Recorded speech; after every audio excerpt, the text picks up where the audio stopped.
Joins us on this broadcast. She's been talking about the hypocrisy of the DMK, the allegations that she's made against someone very, very prominent in the industry that she's worked in. Unfortunately, nothing has been done. She's joining us live, and let's speak to her about what her experiences have been and what explains the kind of inaction that we've seen, not just from this particular government, but the predecessing government as far as Tamil Nadu is concerned as well. Thank you so much for speaking with us, Chinmay, here on CNN News 18. And I want to start by asking you, you've put out a very detailed post on social media. You talk about how the DMK, the Chief Minister of Tamil Nadu, M.K. Stalin himself, has spoken about the cause of the protesting wrestlers here in Delhi. But unfortunately, not a word as to the allegations you've made and several others within the industry that have made along with you. That's right. At the outset, I do want to say that I am so glad that so many politicians from across the country, especially in Tamil Nadu, are speaking up for the cause of wrestlers because they are fighting an uphill battle. They are fighting somebody who's extremely powerful and is close to the ruling party and the central government as of now. So I completely understand how difficult it is, and they require every ounce, every shred of support that they get from everybody. However, what I did post was this entire history from the time that I filed a complaint with the NCW, just like the wrestlers have and so many others had in 2018.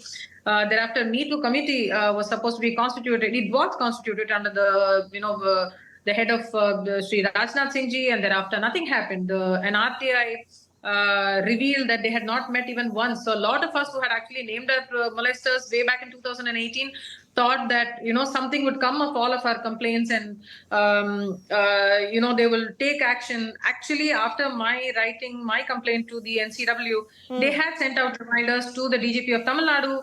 Cops came home. I sent them a written complaint, but then nothing happened. So many people from the industry have segued into politics from right here in Tamil Nadu, but when the molester is their friend and he's so popular and what shall I say, and so close to them, they remain conveniently silent. Not just now, in the past 5 years, so many cases for sexual harassment, rape, assault, all of this they have voiced out for. But when it is Mr. Vairamuthu, they're all absolutely silent. I have been asking the same question for the past 5 years. Why is it that you completely choose to ignore something that's happening right under your nose? And if you notice, there has been no response from any Tamil Nadu politician who has chosen to willingly, voluntarily platform him in the past 5 years as well.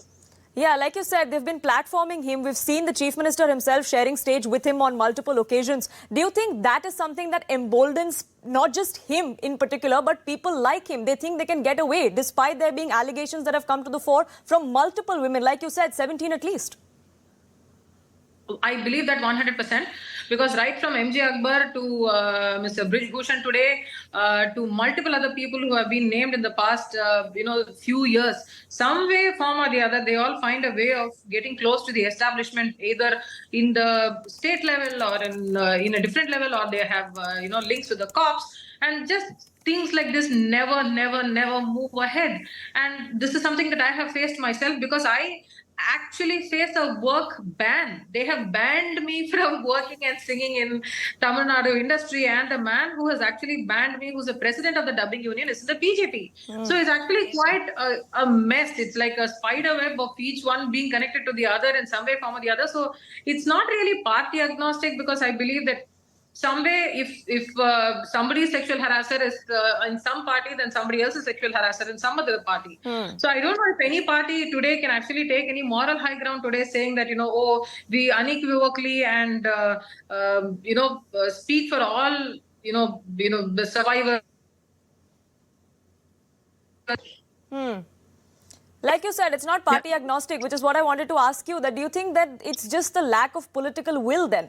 Because 2018 is when you made the allegations for the first time. The DMK wasn't in power then. It was the AIADMK, an ally of the BJP, the same BJP that is now trying to put the pressure on the DMK today. Yes, because I have, if people even bother to look at my timeline, I have tweeted to the CM of Tamil Nadu then, Sri Edappadi ji, saying, please take cognizance of my complaint. Nothing happened. Nothing really moved. So it's been governments will come, governments will go, but I think this battle is going to be uphill. I'm actually fighting for my right to work back in the Honorable City Civil Court for the past 5 years with no end in sight. And you've also said that you are prepared for the long haul because this could go on for another 20 years. That's something that you've said as well. But you've also spoken of how there are so many people that haven't been able to muster the courage, so many victims that haven't been able to come out and speak on record about these things. We have public allegations of at least 17 people, but there may be so many more that we haven't heard of. Where do you think then this is going to go from here on? I mean, I think all of these people try to make examples of women like us, women like the wrestlers right now. You know, the questions posed to both me and Sakshi Malik have been the same.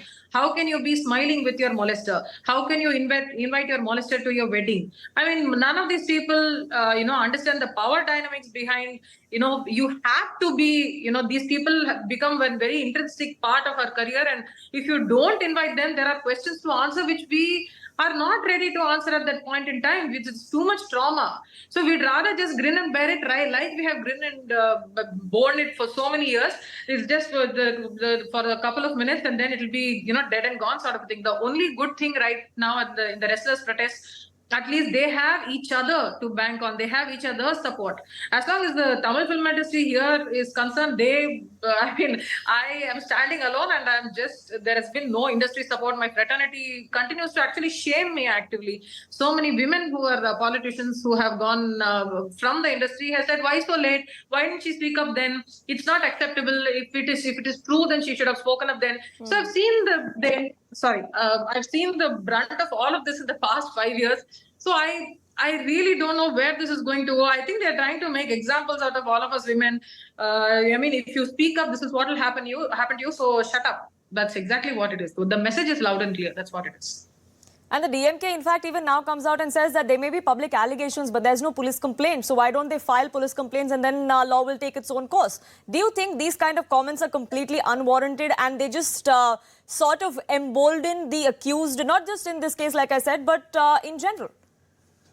I think that's a flat out lie. When I don't know, I have not noticed if the DMK has said that there is no police complaint, because my complaint to NCW is on record.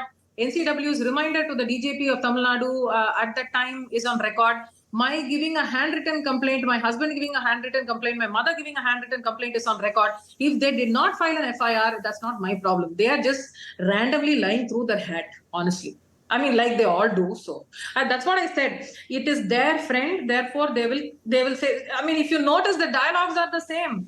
Somebody in Delhi will ask, why have they not filed a complaint? These people will ask, why have I not filed a complaint? While we have done whatever is possible at this point with whatever the law can allow us to do. So they will continue to shield the molester and then, shed these crocodile tears as if they're speaking for the justice of sexual harassment survivors, which is why I said earlier today, if Mr. Brij Bhushan had been a Tamilian, he had been close to the Tamil political parties, all of these people would have been shaming the wrestlers and protecting Mr. Brij. Take it in writing from me. Chinmay, I also want to ask you, the kind of bonhomie that the political class and the industry in Tamil Nadu has, we've seen all of that over the decades. They're all intertwined. If the state would come out and back the allegations you're making or any of those survivors, do you think that is something that will finally put an end to this? Because unless that happens, perhaps there may not be any hope of justice. Is that something that you believe? I actually believe, whether it in my particular case, whether I'm looking for it, even for my own interests, that would be great. But I think I kind of know that's not going to happen because how interconnected all of these people are. But what I would ask for the greater good is for ICCs and POCSO units to be there in all the unions and all television channels and all media houses, because people actually have children in all of these reality shows and all of these serials and all of these movies. The least they can do is organize this. There are 24 crafts and as many, if not more, unions in the Film Employees Federation of South India, where a lot of politicians are sitting in office-bearing positions. I've been asking so many people to set up an internal complaints committee, but they're like, oh, how can that happen? How can we do this? POSH has not happened. Not even one union has organized a POSH. So many people claim to be such well-read politicians in Tamil Nadu. Why have they not done the least bit to clean up the yard that they grew up in is my question. And of course, there will be no answer. One last question before I let you go, Chinmay. What is it that is going to be your course of action from here on? We've seen the kind of fight that you've led, especially on social media. You said you are fighting through the courts as well. But when you say that you are in this for the long haul and you expect this to go on for perhaps a few decades, what is it that you are seeing in the future for you as far as this case goes?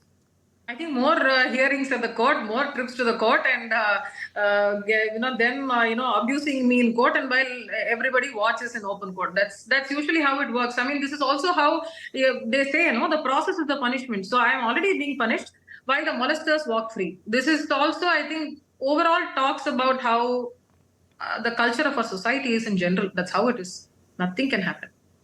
That's the most unfortunate bit. But Chinmayi Sripada, thank you so much for speaking with us here on CNN News 18 and sharing your ordeal and talking to us about how no politician, no political party from Tamil Nadu can claim a high moral ground, can be holier than thou. With that, I hand it back to Griha, my colleague.